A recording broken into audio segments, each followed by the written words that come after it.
Sir বলো। এদিকে আসেন একটু দেখেন। কি? আসেন না, আসলেই দেখবেন কি পরিমাণ লতা হইছে। দেখেন ভর্তি, আশপাশটা দেখেন পুরা লতা। এগুলি কিভাবে বাচ্চা আছিল এতদিন? এই লতার কথা বলতেছো? হ্যাঁ এগুলি এগুলি প্রচুর, একটা ঝালরের মতো নেমে গেছে, মনে হয় যেন চিকন পর্দার হ্যাঁ, মতো না? একদম। আচ্ছা দেখো, এটা হচ্ছে, আমি তোমারে বলি, এটা হচ্ছে টিনোস্পোরা কর্ডিফোলিয়া, অর্থাৎ পদ্মলঞ্চি বা পদ্মগুলঞ্চ।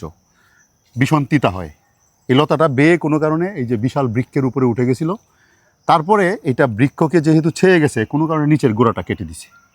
কেটে দেওয়ার পরে যখন বর্ষাকালের আগে যখন খরা ছিল, ওরা ওই গাছের উপরেই একদম এভাবেই ছিল, ঘাপটি মেরে পড়েছিল।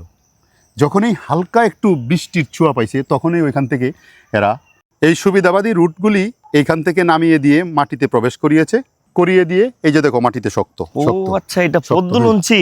শক্ত শক্ত আচ্ছা, আমি তো শক্ত। চিন্তাছিলাম এটা না। করছে কি, এইটা দিয়ে সে এখন খাবার নিচ্ছে, খাবার নিয়ে উপরে বেঁচে থাকছে লতাগুলি, খুব উপরের মেইন সুন্দর লতাগুলি। সিস্টেমটা। কারণ যে দেখো, এইটা হলো তার বেঁচে থাকার কৌশল, অভিযোজন কৌশল। সে অভিযোজিত হয়, অভিযোজন করে অ্যাডাপ্টেশন করে এভাবে বেঁচে থাকে। আপনারা নিশ্চয়ই এরকম জঙ্গলে দেখবেন যে এইভাবে লতাগুলি, পদ্মলঞ্চির বা পদ্মগুলঞ্চের লতা সাধারণত যখন গোড়াটা কেটে দেওয়া হয়, তখন মেইন কাণ্ড যখন একটা বিশাল বড় বৃক্ষের ক্যানোপির উপরে থাকে, সেইখান থেকে এই লতাগুলি ছেড়ে দিয়ে সরাসরি মাটিতে প্রবেশ করায় পানির সন্ধানে, খাবারের সন্ধানে। প্রকৃতিতে প্রত্যেকটা জীব খাবারের সন্ধানে ছুটে যাবেই।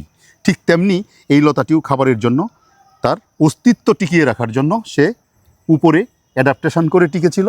তারপরে সে সেখানে যখনই একটু সামান্য অনুকূল পরিবেশ পেয়েছে বা সুযোগ পেয়েছে, তখনই তার এই যে শিকড়গুলি মাটিতে প্রবেশ করায়া দিয়ে মাটির থেকে রস অথবা খনিজ পদার্থ, বিভিন্ন রকমের খাবার শোষণ করে নিয়ে সে বেঁচে থাকছে। এই হচ্ছে মেইন কারণ, এটা হচ্ছে সেই জিনিস। দেখো আমি এখানে ভরে প্রথমে গেছে। দেখে বুঝতেই পারি নাই যে না, এটা এটা পদ্মলঞ্চির লতা। অনেকেই বুঝবে না। তুমি যেটাই ধরবা সেটার মধ্যেই দেখো নিচে লাগানো, যেটা দিয়ে হ্যাঁ। ধরবা নিচে লাগানো, যেটা দিয়ে ধরবা নিচে লাগানো, প্রত্যেকটা নিচের সাথে অ্যাটাচড। হ্যাঁ, অর্থাৎ এটা দিয়ে তাই তো। সে খাবার নিচ্ছে, খাবার নিয়ে এই যে প্রত্যেকটা গাছের উপর বেঁচে আছে।